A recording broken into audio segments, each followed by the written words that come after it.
Bonjour mes chers élèves. Aujourd'hui, on va aborder le chapitre 1 de l'unité 3, utilisation des matières organiques et inorganiques. Ce chapitre est intitulé les ordures ménagères issues de l'utilisation des matières organiques et inorganiques, avec le deuxième bac physique-chimique.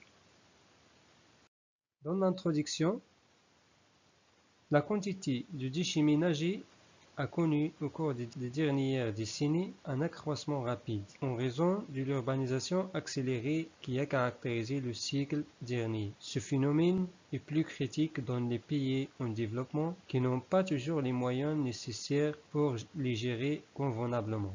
Je vais expliquer en arabe. بالنسبة للنفايات المنزلية تعرف خلال السنوات الأخيرة تزايد كبير وسريع ويفسر ذلك بالتزايد السكاني والحضارة التي تعرف تطورا كبيرا خلال القرن الماضي. هذه الظاهرة جد ملحوظة على مستوى الدول التي تعتبر في طور النمو. Les pays en développement qui n'ont pas toujours les moyens nécessaires التي لا تتوفر على وسائل ضرورية لمعالجة هذه النفايات بشكل جيد نظرا للإمكانيات التي تتطلبها هذه العملية. Comme problématique, quels sont les types et la composition des ordures ménagères.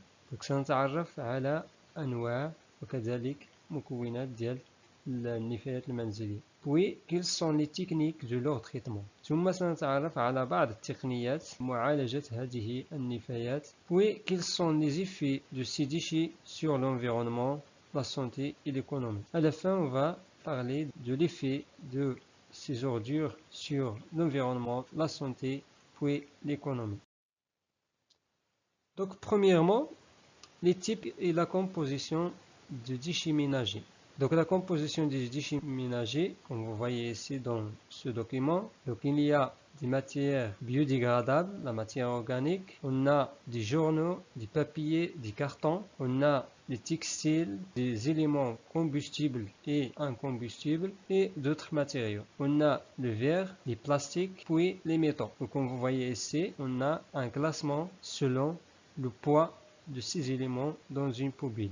La matière biodégradable اللي هي المادة العضوية ثم عندنا كما قلنا كل ما هو ورق ثم عندنا المواد القابلة للاحتراق وكذلك مواد أخرى غير قابلة للاحتراق زائد بعض المواد اللي هي دونجورو كنجمعوها في واحد لو جروب ثم عندنا الزجاج ثم بلاستيك ثم عندنا كل ما هو معدني. Les déchets ménagers sont les déchets issus de l'activité quotidienne des ménages. عندما نتحدث عن النفايات المنزلية إذن فهي جميع النفايات الناتجة عن النشاط اليومي داخل المنازل. Il contient les résidus alimentaires, emballages, bouteilles, papier, carton, journaux. كما شفنا في الوثيقة واحد المكونات أو bien la composition ديال هاد les déchets أو لا les ordures. On distingue deux catégories de déchets. من خلال هاد les compositions du déchet يمكن تصنيفها إلى صنفين.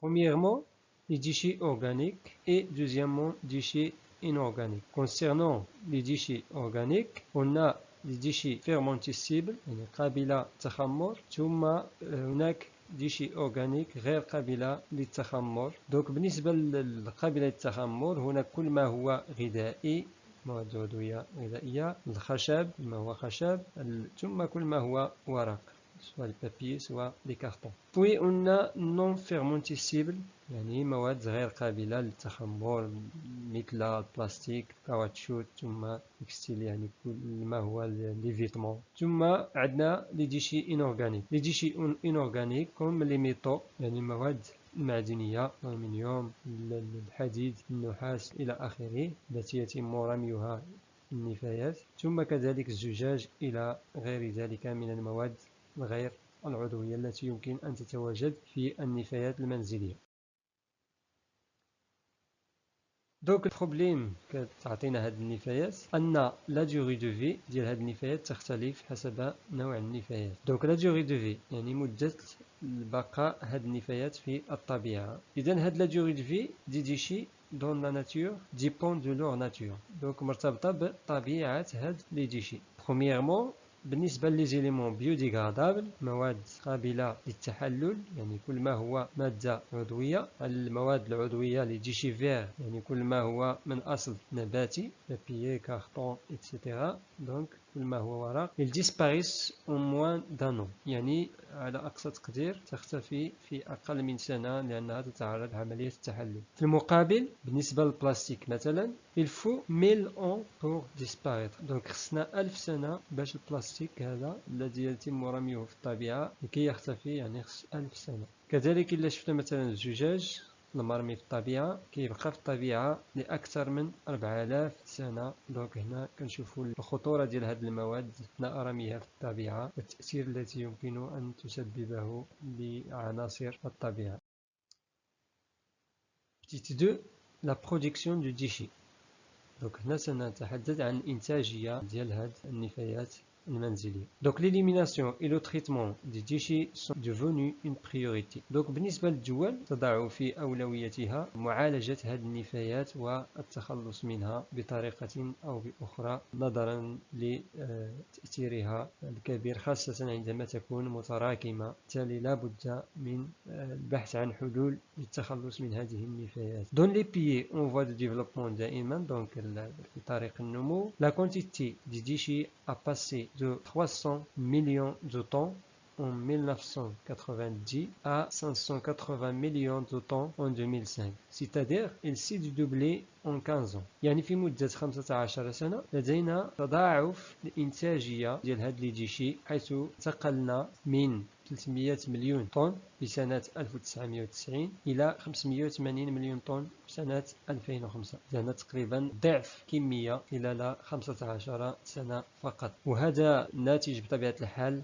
بالتطور الاقتصادي التي تعرفها هذه الدول ثم كذلك النمو الديموغرافي الكبير. Dans les centres urbains 25 à 40% des ordures solides restent sans traitement. Donc المشكل الثاني أن المناطق الحضرية لهذه الدول التي هي في طريق النمو فأكثر من الربع النفايات الصلبة تبقى بدون معالجة وهذا مشكل كبير يعني أنها تطرح في الطبيعة بشكل مباشر. دوك بعض الإحصائيات كمقارنة بين الدول أو المدن التي تعرف تطورا يعني ديفلوبمون مع دول أو مدن أخرى يعني أكثر تطورا وغنى. Donc les pays pauvres de l'Est de l'Asie et en Afrique, on a la quantité des déchets ménagers en kilogrammes par habitant par jour 0,4. بالنسبة لهذه المناطق عندنا 0.4 كيلو دونك نصف كيلو تقريبا من النفايات لكل شخص في اليوم مقارنة مع الدول الغنية كم les États-Unis par exemple عندنا 2.5 يعني تقريبا 5 المرات الإنتاج ديال النفايات مقارنة مع الدول الفقيرة مما يعني أن استهلاك وإنتاج النفايات في الدول المتقدمة يعني أكثر بكثير مقارنة مع الدول الفقيرة بطبيعة الحال نظرا لارتفاع الاستهلاك في هذه الدول الأكثر تطورا. ثم في الجدول الثاني لدينا النسب المئوية donc les pourcentages de composition des déchets dans différentes régions en comparaison avec notre pays le Maroc. Donc comme vous voyez ici, Bretagne et Amérique ce sont des pays riches et développés alors que l'Asie, Maroc et Jordanie donc ce sont des pays en voie de développement. Donc une petite comparaison, on voit que les déchets organiques moins important dans les pays développés par rapport aux pays en voie de développement. Et les autres déchets liés à l'industrie donc est plus important dans هذه الدول المتقدمة مقارنة مع الدول الأقل تقدما أو في طريق النمو. donc هذه المكونات التي نجد في النفايات بالنسب المئوية في كل منطقة. donc هنا مقارنة بين دول أكثر تطورا مع الدول أقل تطورا أو في طريق التطور. Donc toujours dans une petite 2, parmi les causes de l'augmentation de la quantité de déchets donc غادي نتعرفوا على بعض الأسباب التي تؤدي إلى كثرة هذه النفايات. donc أولا absence de traitement donc غياب المعالجة يجعل هذه النفايات أكثر انتشارا وتراكما. ثم لا كرواسونس ديموغرافيك، الزيادة السكانية التي تعرفها الدول، إذا من بين الأسباب ديال كثرة النفايات حيث يكون الاستهلاك أكثر. أوغمونطاسيون دو ريفوني، دونك كما شفنا بالنسبة للدول المتقدمة فالأشخاص يعني كيكون عندهم واحد الدخل مهم، دخل يومي مهم، وبالتالي استهلاك أكبر، وفي المقابل إنتاج النفايات أكثر. شونجمون دو مود دو كونسوماسيون، إذا كذلك متعلقة بالاوغمونطاسيون دو ريفوني والتطور الذي يعرفه العالم، وبالتالي الاستهلاك يتطور أكثر فأكثر. absence de gestion des déchets، donc تدبير النفايات كذلك غيابه يجعل هذه النفايات أكثر فأكثر، وبالتالي تجد الدولة مشكل في معالجة هذه النفايات. À force de consommer des matières premières qui ne sont pas renouvelables, ils vont finir par disparaître à plus ou moins long terme. L'aluminium, par exemple, n'a plus que 120 ans de réserve prouvée, l'or moins de 20 ans. Ainsi, pour préserver les matières premières, il faut recycler les déchets. Donc هنا في هذه الفقرة هذه غادي نتحدثوا على أهمية ديال الغوسيكلاج ديال لي ديشي. donc من بين أهمية ديال هذا الغوسيكلاج هو الحفاظ على المواد الأولية، باعتبار أن هذه المواد عندما تستهلك بشكل كبير فهي مواد معروف أنها non renouvelable، يعني غير متجددة. دونك المصير يعني في حالة استمرار استهلاكها ورميها في النفايات والتخلص منها، دونك سيؤدي بها في الأخير إلى اختفاء هذه المواد الأولية وغيابها، ونعرف أهميتها في الصناعة خاصة. دونك كمثال